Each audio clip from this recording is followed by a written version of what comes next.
A warm welcome, class 5th students, in your social studies class. In this class, we are going to study chapter number 10, Fundamental Rights and Duties. बच्चों आज हम पढ़ेंगे हमारे मौलिक अधिकार और हमारे कुछ कर्तव्यों के बारे में। कॉन्स्टिट्यूशन क्या है बच्चों? संविधान क्या है? संविधान क्या है बच्चों? A constitution is a set of fundamental principle according to which a state or other organization is governed. These rules together make up, that is, constitute what the entity is. ठीक है बच्चों, कॉन्स्टिट्यूशन क्या है? कुछ इसमें कुछ fundamental principles हैं, इसमें कुछ मौलिक बच्चों प्रिंसिपल्स हैं जिनके अकॉर्डिंग, जिनके आधार पर ये देश जो है वो गवर्न होता है, कोई भी देश गवर्न होता है बच्चों। ठीक है, जितने भी हम कंट्रीज हैं जो डेमोक्रेटिक कंट्री है उनका खुद का एक कॉन्स्टिट्यूशन, उनका खुद का एक संविधान है जिसके द्वारा उनकी कंट्री जो है वो रन करती है। वाओ फैक्ट, इंडिया का जो कॉन्स्टिट्यूशन है ना वो सबसे ज्यादा फेमस कॉन्स्टिट्यूशन है and India is most popular democracy in the world. Here we are going to start another topic, Indian Constitution, भारतीय संविधान। बच्चों बहुत साल पहले we were ruled by British, हमारे ऊपर बच्चों किसका राज था? ब्रिटिश का था, जो इंडिया आए थे व्यापार करने, लेकिन वो लोग यही बस गए और वो हमारे ऊपर राज करने लगे। दे फोर्स, उन्होंने अपने तरीके हमारे ऊपर फोर्स किए, अपनी सोच, अपनी वर्किंग हम इंडियंस पर। They made them slaves and made them work at lower position in office. Indians को उन्होंने नौकर गुलाम बना के रखा था और बहुत कम पेमेंट मिलती थी one who work in office. Indians को बिल्कुल नहीं पसंद थी ये चीजें, बहुत सारी बच्चों डिस्क्रिमिनेशन थी, इकोनॉमिक डिस्क्रिमिनेशन थी और बहुत सारी ऐसी भेदभाव होते थे इंडियंस के साथ जो इंडियंस को बिल्कुल पसंद नहीं आते थे कि उनकी कंट्री में कोई और उनके ऊपर शासन करे। They rebelled against the British rule. उन्होंने ब्रिटिश रूल के खिलाफ विद्रोह किया। After a long struggle, Indians achieved their independence on August 15, 1947. We formed our own government. Some rules were needed to the country. This prominent and learned leaders of Indian discuss and form a set of rules to govern the country, and this set of rule is called Constitution of India. ठीक है बच्चों, उसके बाद क्या हुआ? हमें बच्चों आजादी मिली अंग्रेजों से, डेट 15 अगस्त 1947 को। ठीक है, और हमने अपनी सरकार बनाई, अपने देश को आजाद किया और कॉन्स्टिट्यूशन ऑफ इंडिया भी बनाया। ये डिफाइन करता है बच्चों गोल्स को, ड्यूटीज को and rights of the people of constitution was enforced on 26 January 1950. So bachcho, these two dates are very important. Number one, Independence Day 1947, and your Constitution Day, that is also celebrated as Republic Day in the year 1950, 26 January. Indian constitutions began with preamble. Indian constitution बच्चों start होता है preamble से। Here you can see preamble of constitution is mentioned in your book. You can see here. So बच्चों इसमें क्या mention है? इसमें लिखा है सत्यमेव जयते, यानी कि सत्य की जीत हो। And then we have our Constitution of India. We, the people of India, having solemnly resolved to constitute India into sovereign, socialist, secular, democratic republic and to secure to all its citizens justice, social, economic and political liberty of thought, expression, belief, faith and worship, equality of status and of opportunity, and to promote among them all fraternity, assuring the dignity of the individual and the unit and integrity of the nation. In our Constitution Assembly, this 26th day of November 1949, do hereby adopt, enact, and give to ourselves this Constitution. So these are the beautiful line which is mentioned in the preamble of our Constitution. The preamble is the introduction to the Constitution, और ये highlight करता है कुछ basic guiding को, basic principle को जो हमारे leaders को फॉलो करना है to govern, to run our country. Here we have wow fact. So बच्चों, भीमराव अंबेडकर उन्होंने ड्राफ्ट किया था हमारे कॉन्स्टिट्यूशन को, उन्होंने हमारे कॉन्स्टिट्यूशन को लिखा था. और ये क्या है, ये हमारे देश का कॉन्स्टिट्यूशन सबसे लंबा कॉन्स्टिट्यूशन है और इनको लगभग बच्चों 3 साल हो गए. It took 3 years to be finally drafted. Preamble क्या डिस्क्राइब करता है बच्चों? The preamble describe India as sovereign, socialist, secular and democratic republic. Now let us understand the meaning of these terms. Sovereign बच्चों, जो सोवरेन टर्म है उसका मतलब होता है that only one citizen of India can decide what to do in the country, in their country, और how they want the country to be run. No foreign country has right to interfere with the decision made by citizens of India. Sovereign मतलब बच्चों होता है that only the citizen of India, जो भारत में रह रहे नागरिक है, केवल उनको ये अधिकार है कि उनका देश कैसे चले, उनका देश किस तरह से चले. किसी भी फॉरेन कंट्री का अधिकार नहीं है कि वो हमारे मामले में दखलंदाजी करे. Then we have socialist.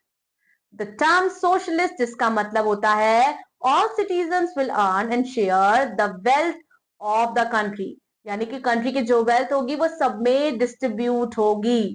Basic needs जो भी लोगों की है वो फुलफिल्ड होगी बिना किसी डिस्क्रिमिनेशन के, बिना किसी भेदभाव के. Secular, so the term secular means people of all religions are free to live and follow their religions. जिसको जो भी रिलीजन फॉलो करना है उनको आजादी है. They can practice in India. सभी रिलीजन को समान अधिकार मिलेगा बच्चों. And religious is not taught at subject to any school nor in the government religion.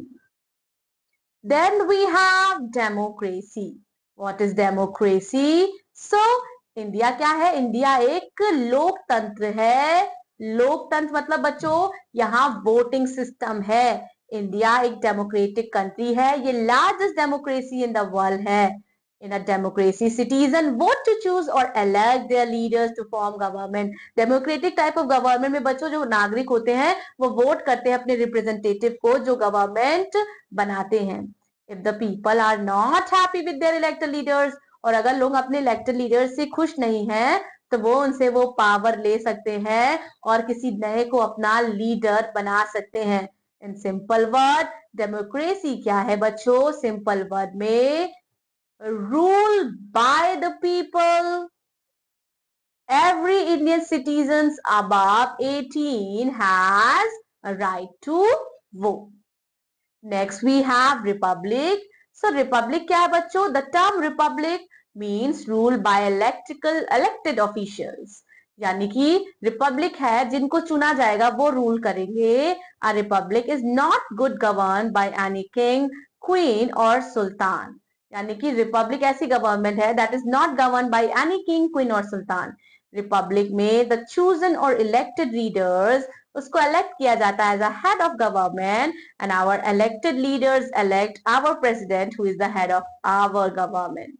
Okay बच्चों, राइट के साथ आते हैं कुछ ना कुछ आपकी जिम्मेदारियां भी. ठीक है, वी हैव सम अधिकार, we have some rights and we have some duties. Now let us discuss our rights, then we are going to discuss our duties.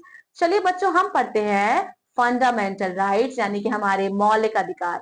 इस देश के कॉन्स्टिट्यूशन ने, इस देश के संविधान ने हमें कौन कौन से अधिकार दे रखे हैं, चलिए पढ़ते हैं.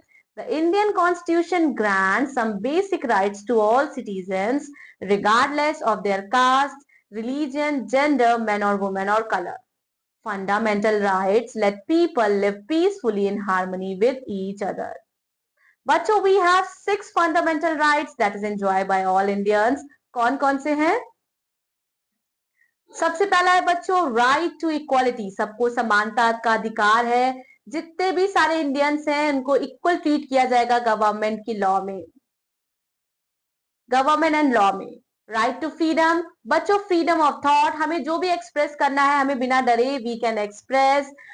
To all parts of the country we can join the profession of our choice. Right to freedom of religion. We are free to follow our religion. हम सबको आजादी है बच्चों कि हम किसी भी धर्म को चुन सकते हैं. अगर हम किसी भी धर्म में हैं तो अपने धर्म का पालन हम कर सकते हैं, अपने रिलीजन को फॉलो कर सकते हैं, अपने रिलीजियस फेस्टिवल को अच्छे से मना सकते हैं.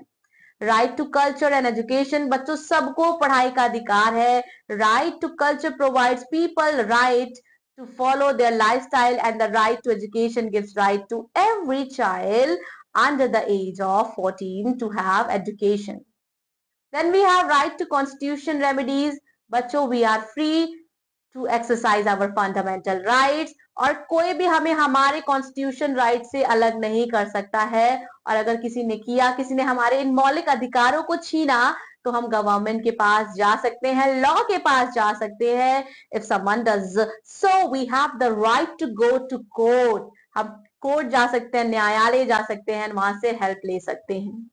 Then we have our fundamental duties. Rights and duties go hand in hand, and there are some fundamental duties towards the country, the society, and fellow citizens follow. Now we have some duties. The fundamental duties, they are mentioned, ठीक है, in constitution. जो constitution में mention है. हमें क्या करना चाहिए बच्चों? हमें हमेशा